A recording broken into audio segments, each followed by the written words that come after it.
Welcome to the Do Life Well podcast. Join your host, Gavin Merwin, and his guests as they explore the nature of doing life well. Now, let's dive in. Well, welcome back to another episode of the Do Life Well podcast. I am your host, Gavin Merwin. Tonight, I'm joined by Jess Merwin, my lovely spouse. Thank you for being here. You're very welcome. Yeah. Thank you for asking me. For sure.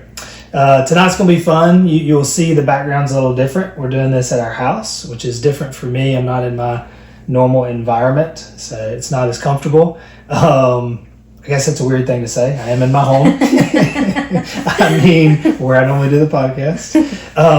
But yeah, this is February's episode. Title is A Love That Lasts, Building a Healthy Marriage. So in honor of Cupid's Day, we thought it'd be fun to kind of dive in together and talk through some of the things that we think are important. Obviously, we haven't been married as long as others, and some of these topics are subjective in our opinions, of course. We do have some age on us as far as some age being together, on our relationship. And so I think we've got some great stuff to cover, and I hope you guys find, lots of quality tips and tricks on how we, in our opinions, have a successful marriage. But set the stage, take them back. How old were we when we met? So they know what our ages are. 12 and 13. Middle school. Babies. Yes. And I'm 30, she's 29 now. We were at a middle school dance on a Friday night. Hardly anyone was there because there was a football game. Yep. I don't remember that part. It was fate. I remember the dance. Yeah.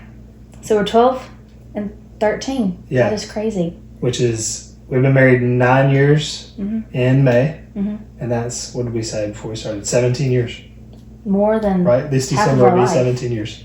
It's wild. That is crazy. And I'll tell you guys a quick funny story about that. So we talk about this. Jess's lovely mother, shout out Libby, had her at a young age. And she was how old when we started dating? Like our age now. Our age now. And which is so crazy. We have about to be 5-year-old and about to be 2-year-old. And she had a 12-year-old dating. So we go to the movies. I think it was Yes Man. Is that what it was called? Say Yes. What was the movie? I think Yes Man. It was Jim Carrey. Yes, exactly. And I wanted to hold Jess's hand, but I told her to ask her mom if I could hold her hand. And I remember saying, Gavin, just hold my hand like it's not that big of a deal. I was 13 years old. And her mom said no, and I wasn't allowed to hold her hand. No. And so we moved on from that embarrassing moment. But yeah, a lot of history, a lot of great life together. I've been through challenges, have overcome stuff, have 2 kids, a wonderful life together. So I love you. Love you too. Yeah. So you have some topics that you wanted to cover. I've got tips and some topics that I wanted to cover. So lay it out. Pretend young couples in the room or any couple, and we're giving them advice on what we think is important for a healthy marriage. One thing that always comes to mind about building a healthy marriage is communication. Yeah. And how that can fall under every single aspect or category of a marriage. Yeah. Finances, faith, building your home, time together, intimacy, just everything. It's all good communication. For sure. Yeah. And expound on that. You think it's something you grow into? How do you learn how to communicate? I certainly think I do a better job of it now than I used to. And I'm always growing in that. But you were saying before we started about how over the last year and why it's gotten more complicated. I was about to say just trial and error. Yeah. You do life, you get in a fight. Okay, why did we just get in that little fight? Well, we didn't communicate. Yeah. We didn't talk about what we were doing that day or why I needed you ready at this time and yada yada, you know what I mean? And that can lead to a fight. I'm chronically late in our personal life. Chronically. You are always the one that's running late. I don't do that professionally, but and personally, 2 kids ready. I do. I try to cram. I'm guilty of cramming too much in a day. Yeah. So, how do you learn to communicate with your spouse? You don't do it well. I think trial and error. You live and you learn. Yeah. You live and you learn. Which I think having the memory of a goldfish is important. Forgiving. I think you learn through that. That's what I'm trying to say. Like, memory of a goldfish. Yeah, it's a saying. Like, a goldfish has no memory. Yeah. I've never heard of that. You've never heard of that before? Yeah, you have the memory of a goldfish. You have the memory of a goldfish. In areas, I have a good memory. In others, I don't. Right. But my point is, in communication, like, when you don't communicate, when I don't, like, I'm not on time because you have all these plans that I don't know exist, that I have to be prepared for. You forgive me so fast. I do. Try not to hold a grudge. Because I realize, I didn't communicate with him. It falls back to communication. Yes. It does. It really does. I think that's just a huge one. Yeah. And even like going into marriage, I think communication's a big thing. We're talking about that with people in our lives right now. And, spiritually, the Bible's clear. Don't be unequally yoked. I mean, obviously, if you're 20 years in and you're a Christian and the other person's a Muslim, don't go divorce them just for that reason. But I think just communicating values before and during, because it evolves. I mean, you grow as a person. And so when something happens or you look at something different, we were talking literally today about with Emma Claire and, the balance around discipline. And, our generation likes to be gentle parents, and I'm cool with that. But you just evolve in your thoughts, and so you have to communicate those versus just this behavior just changing. That's very true. Yeah, very true. See how it really just boils down. It literally dives into every single aspect of marriage. Yeah, it really does. What were you going to talk about? Well, I mean, faith's an important one. Oh yeah. I said a lot of this is subjective. If you're a Christian, this is biblical, so I'll just read it. So Ephesians 5, starting in 22. I'm reading out of the Passion Translation. Very popular piece of scripture. A lot of weddings have it. But it says, for wives, I'm going to bump up just so you have some context. It says, always give thanks to Father God for every person that he brings into your life, and out of your reverence for Christ, be supportive of each other in love. And this is where it gets into, it says, for wives, this means being devoted to your husbands like you are tenderly devoted to our Lord. For the husband provides leadership for the wife, just as Christ provides leadership for his church as the Savior and reviver of the body. In the same way, the church is devoted to Christ. Let the wives be devoted to their husbands in everything. And to the husbands, you are to demonstrate love for your wives with the same tender devotion that Christ demonstrated to us, his bride. For he died for us, sacrificing himself to make us holy and pure, cleansing us through the showering of the pure water of the Word of God. All that he does in us is designed to make us a mature church for his pleasure until we become a source of praise to him, glorious and radiant, beautiful and holy, without fault or flaw. Husbands have the obligation of loving and caring for their wives the same way they love and care for their own bodies. For to love your wife is to love your own self. No one abuses his own body but pampers it, serving and satisfying its needs. That's exactly what Christ does for his church. He serves and satisfies us as members of his body. And I'm going to give a practical tip on this one in a second. So for this reason, a man is to leave his father and mother and lovingly hold to his wife, since the two have become joined as one flesh. Marriage is the beautiful design of the Almighty, a great and sacred mystery, meant to be a vivid example of Christ and his church. And it goes on and on and on. But to sum that up in my words, it's, there's a biblical principle that the man is the head of his household. He leads his family. He's responsible for leadership. Generally companies don't have two CEOs. There's not two popes. You have one leader of the household. That's an Office reference and joke if you didn't know. So the wives are supposed to be devoted to their husbands, and the husband's supposed to provide leadership. And the leadership's not in a tyrant way, by no means, because it goes on to talk about the Lord laying his life down for us, and what a sacrificial way to live. So anyway, I just think that's good context for the whole conversation around, I feel like it's my responsibility to lead us well, and as the man, as the husband, that is a way to build a healthy marriage, because there's good communication. It's not domineering. It's open for input and conversation, but at the end of the day, we make decisions, I make decisions, and we go execute them. Yeah. But then you bring this whole other dynamic to the family. So talk about your side of that equation. Well, first off, I'd like to say that you do a great job leading our family and marriage. Thank you. As the man, the head of the household. What was your question? So yeah, I just think it's a beautiful picture of just the design from a biblical perspective. There's these two people, husband and wife, man and female, and it's not. The Bible says treat the woman as the weaker vessel, not that she is weak or weaker. Right. It's just, again, the man leads his household, and both people bring very unique gifts to the equation, meaning, I provide direction for our family, you provide compassion for our family. Right. Doesn't mean you don't have vision and I don't have tenderness. Mm-hmm. It just means, by and large, the mother and the wife of the home is responsible for the home and then atmosphere that is set here, and the husband's to make hard decisions and put the family on the path that he thinks the Lord has for them.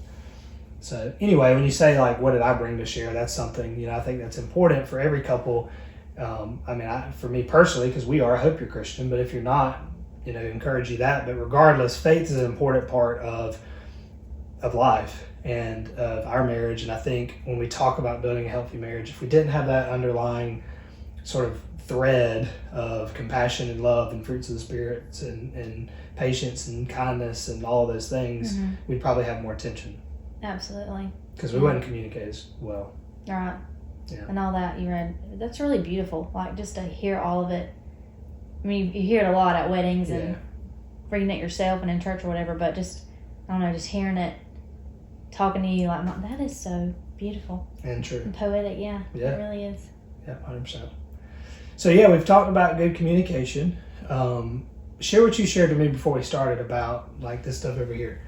The communication, how you communicate well in your mind. Well, I feel like husbands get a bad rap about never listening. So, listening is one. It's probably partially true. Yes. Being honest. Yeah. Setting aside time just to communicate effectively. Yeah. Are ways that you can just, enhance communication in your marriage. Yeah. I like to be honest. I think something that men tend to struggle with is being vulnerable. Mm-hmm. We're not as honest by nature because we do think we have to have it all figured out. And so we aren't just honest. Here's where I'm at. Here's what I'm struggling with. Here's X, Y, and Z. So I think communication is good for that too. Yep. I agree. What other topic do you bring? What about spending time together, being intentional? Yeah. Dating. Yes. It's huge. 100%. That was one of my tips. My rapid fire tips was date your spouse without kids' involvement. And that includes vacations. Yeah, so for sure. How do we do that? Share with our listeners how we intentionally do that. What does our rhythm look like? I feel like we at least try to go on a date night at least, twice a month? Yeah. And then we do things like this. This is fun. Kids go to bed. Yeah. Let's pop some popcorn and watch a movie. Yeah. A lot of people make it harder than it has to be. Yeah. But I love, honestly, some of my most favorite date nights are really just chilling around the house. Yeah. Yeah. Grilling a steak and bad Vietnamese food and yes. It wasn't bad. It was pretty good. That was good, wasn't it? Yeah. Don't be hating on my Vietnamese place. It was all right. It was good. Wasn't what I was thinking date night, but it was. Well, let's go to Mom and Dad. I'm like, no, let's go to this Vietnamese place. It was good. Yeah, but even that, that was simple. We went and hung out at Books A Million and had coffee and bought a book and went and had Vietnamese. So just being intentional, setting aside time. Yeah. Hey, this is a busy week, so Saturday morning, let's go have a breakfast date. Yeah. Or, just things like that. Talk to the moms out there about how we vacation without our kids. Because I think it's been very important for our marriage, and I feel like a lot of people struggle with that. I feel like there's a lot of reels that go around that's you should go on a date every 2 weeks, a trip every 2 months, out of the country every 2 years, and I'm like, might dial that back. Not real realistic. Not real realistic, yeah. Going on a date every 2 weeks absolutely is. I think everybody that's once a married month should do at that. least. Once a month, yeah. Once a month at least. We do go out of town for sure. Usually for our anniversary, we always go to the beach, which is so fun. And then we do it every, I don't know, quarterly. Sometimes even twice a year, yeah. And honestly, I feel like that's enough. Just because we are very intentional on going on date nights and just spending time together. just me and you without the girls. Which, I mean, obviously don't take for granted. I don't take for granted the fact that we have a great support system to keep our kids. Not everybody does that. That so, is I mean, true. not taking that for granted. But I do think it's really important because, like, practical tip, we don't necessarily believe in kids sleeping in the bed with us. I believe that less than you believe that. Yes.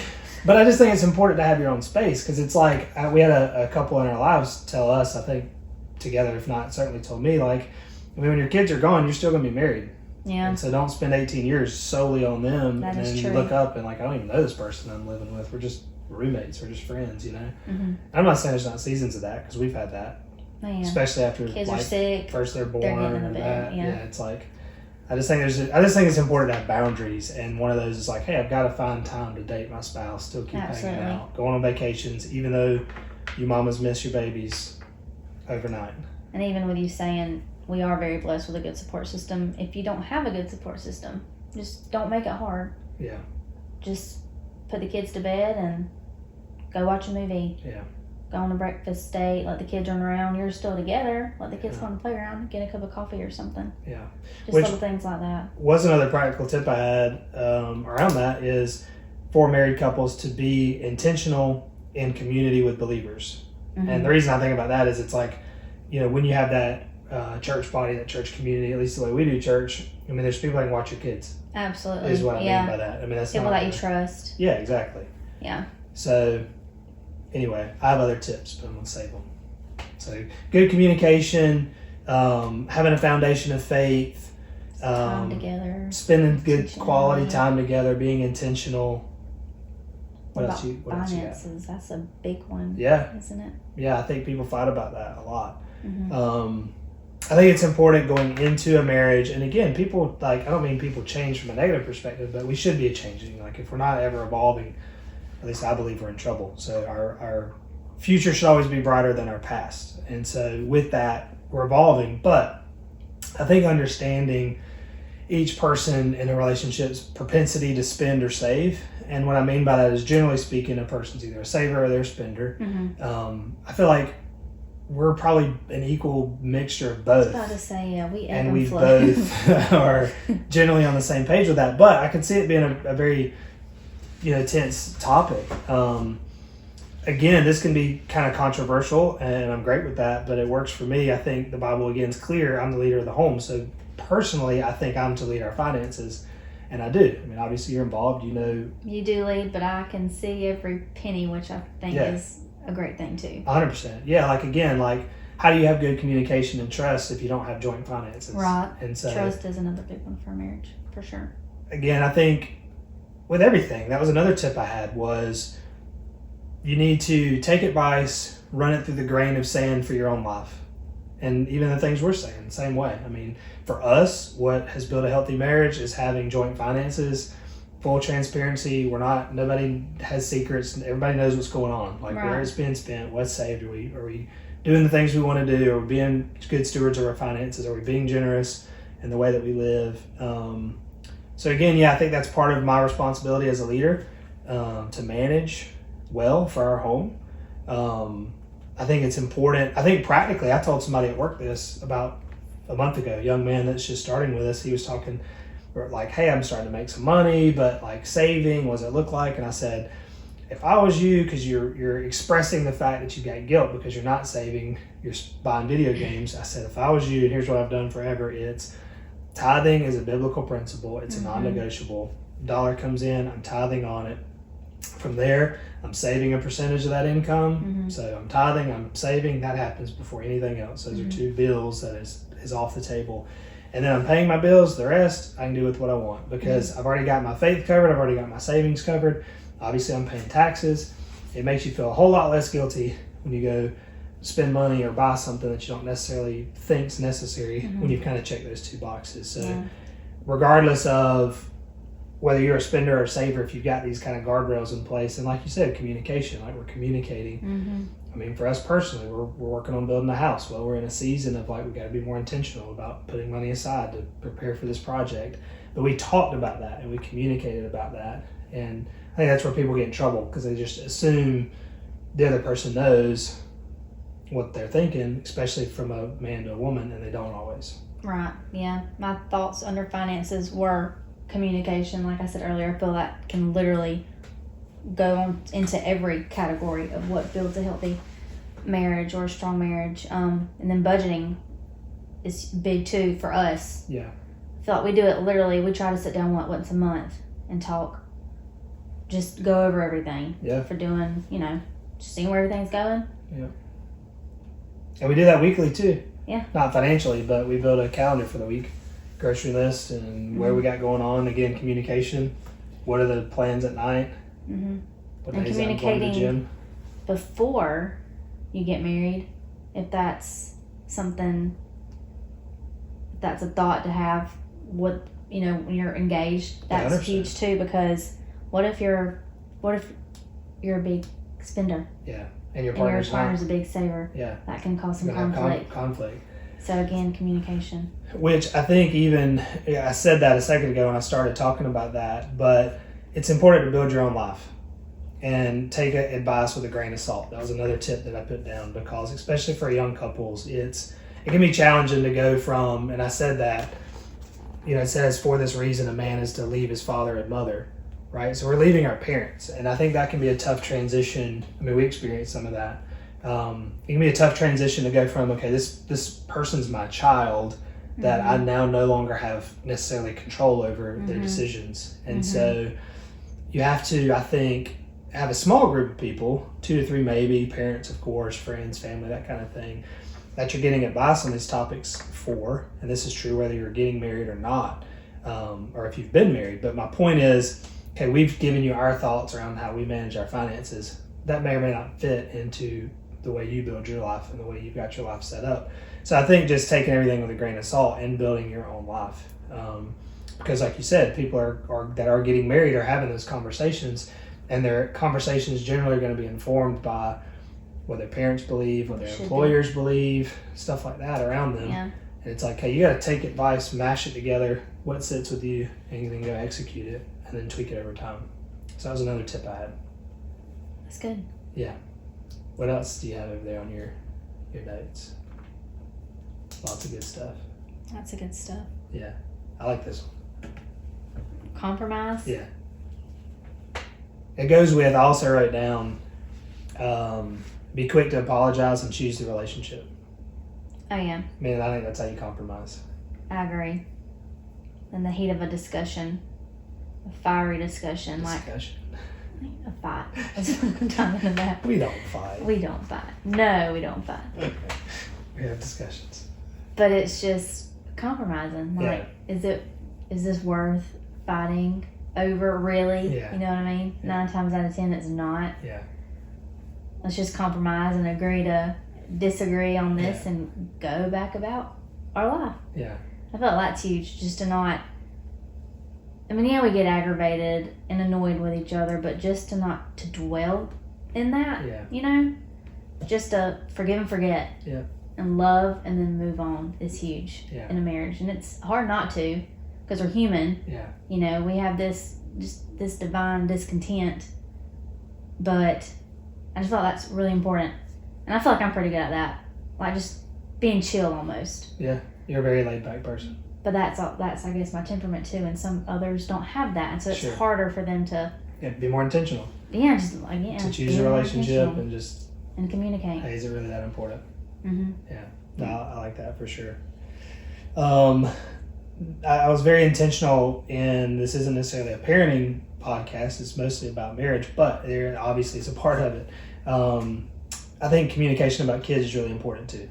I think that could be a really easy spot of contention with differences in the way you parent, is what I'm trying to say. Absolutely. I feel like, kids are a blessing and such a great thing, but they can throw a curveball for sure. Yeah. No, I think it's like, what do you believe in? How do you discipline kids? What's important to you?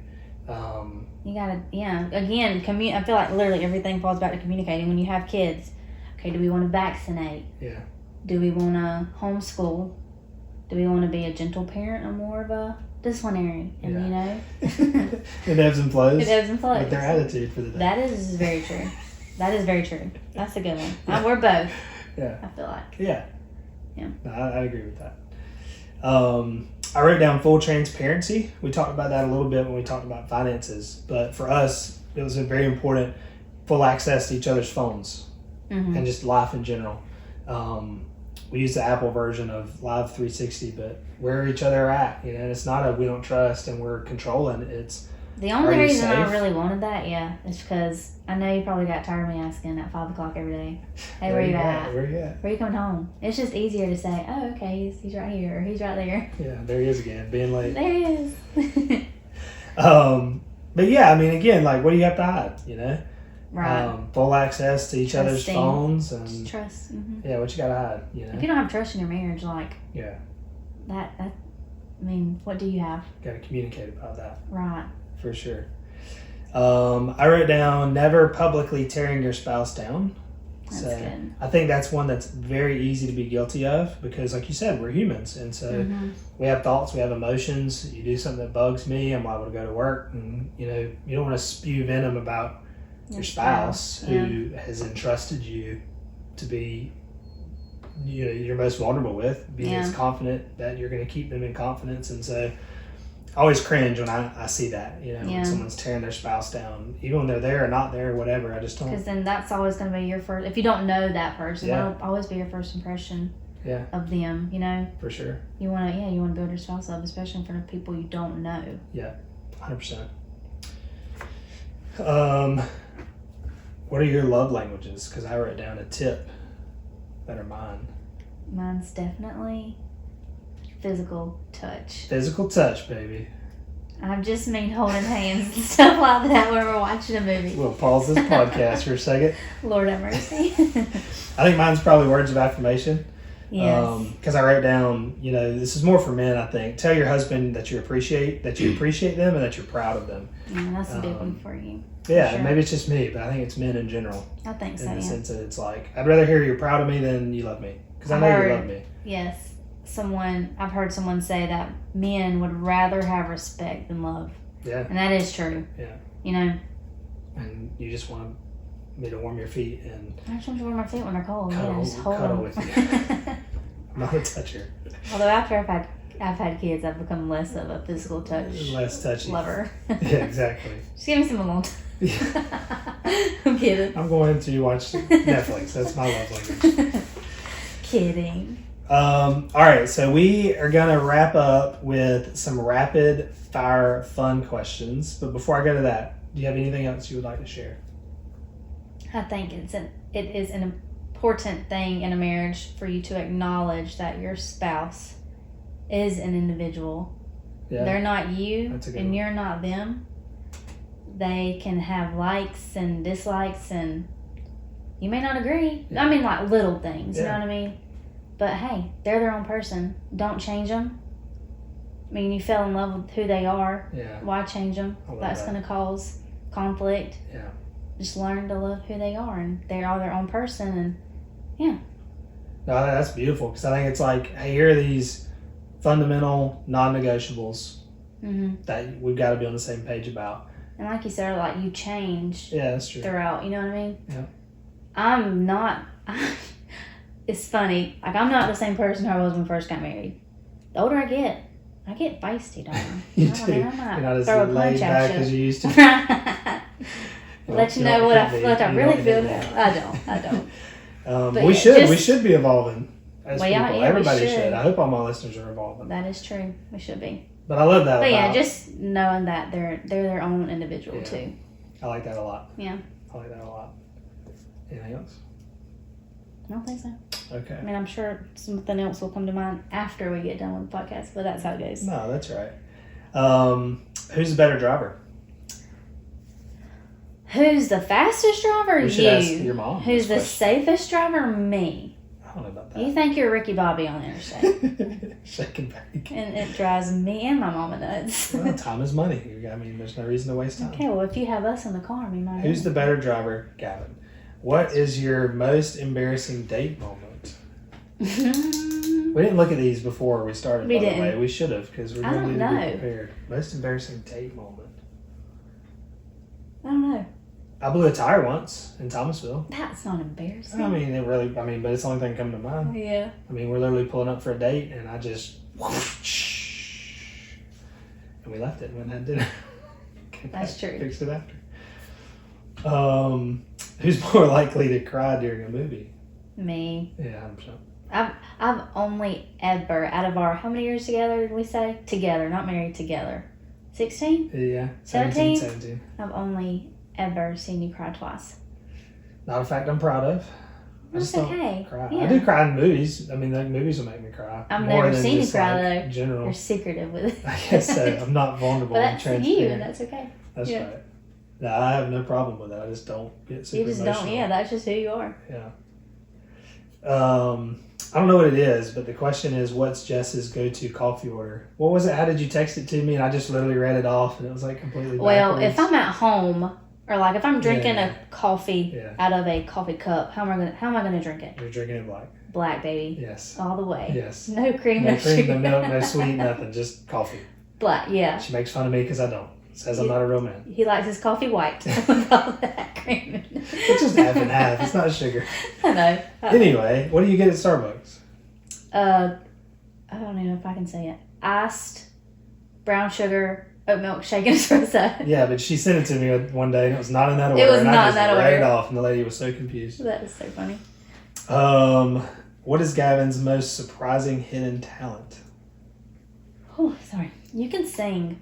I can sing. You can sing. I cannot sing. Yes, you can sing. I love when we're coming home off of a date night. Oh my gosh. At the end of a date night, I hope Precious and Dexter where listen to this. we have some sweet little love songs going. Usually it's country music, a little country love song, and you were just singing. Okay. And I'm listening, I'm thinking, he is a good singer. I think it's more of like because I played the And drums. no one probably knows that but me because you don't sing in front of anybody. I think it's because I play drums. I have like a decent ear for music, so it's like I know the notes more than I actually have a good singing voice. But Yeah. whatever. You do have a good singing voice, though. What was the question? Thank you. What's Gavin's most surprising hidden talent? What is my most surprising hidden talent? Surprising hidden talent. What do you think? What came to mind first was you tried to learn to sew once. That's not a surprising hidden talent. People don't sew anymore. Yes, they do. What's You can pick things up with your toes. That's pretty good. That is a surprising hidden talent. I can open doors. Oh my gosh. I can pick stop up it, please. toys, multiple toys. I can do all this. Clean the house with her feet. Who's more adventurous? I feel like we're both pretty adventurous. I would think I'm more adventurous. Well, you are the type of adventurer that likes to plan. Yes. I'm like, oh, let's just go here. Let's just go there. Oh yeah, I don't like that. No. I don't like that. And you know what? Adventure to me is like in the mountains, like I'm hiking, or that's adventure. Not here's this day with no plans. Let's just go adventure around. Yeah, I don't like that. I like to be adventurous. You do. You enjoyed skydiving way more than I did. See, yeah, you passed out. I did. I loved it. Well, who's better at handling a stressful situation? In your opinion? I'm very thankful to say we've never really had to handle a stressful situation together. I mean, I guess our most stressful situation would be with just bringing our children into the world. Sure. And honestly, I think we were both pretty nervous, but we did a really good job at being there for each other and remaining, strong. I thought we both would do a good job with handling a stressful situation. What is one thing Jess does that always makes me laugh? Man, I don't know. You're a pretty funny person. I feel like I laugh all the time. What's one thing? I don't know. I feel like we're just both goofy all the time with each other. We are pretty good. Which is another important part of Sometimes. marriage. Like, you just have to just let loose with your spouse. Yeah, that's right. important. Yeah. Being comfortable. Yeah. Laugh and Yeah. have fun. We're trying to pay more attention now that our kids are getting older. Oh, yeah, we can't just be saying certain As the teachers say, she tells it all. I Like, know. what is all? What does that mean? It's scary. So, well, this has been really fun. Has been fun. Yeah. Well, guys, I hope y'all found value in today's conversation. And as always, I hope this helps you do life well. And look forward to seeing you again next month. Thanks for doing it. Thanks for asking me. Let's go to bed. It's 10 o'clock. It is way past our bedtime. It is. All right. Good night.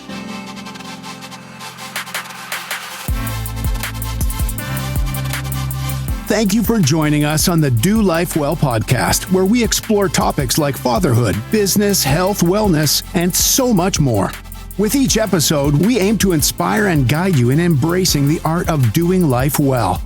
If you found value in today's conversation, please leave us a review, subscribe, and share with your friends. Until next time, continue the journey of doing life well.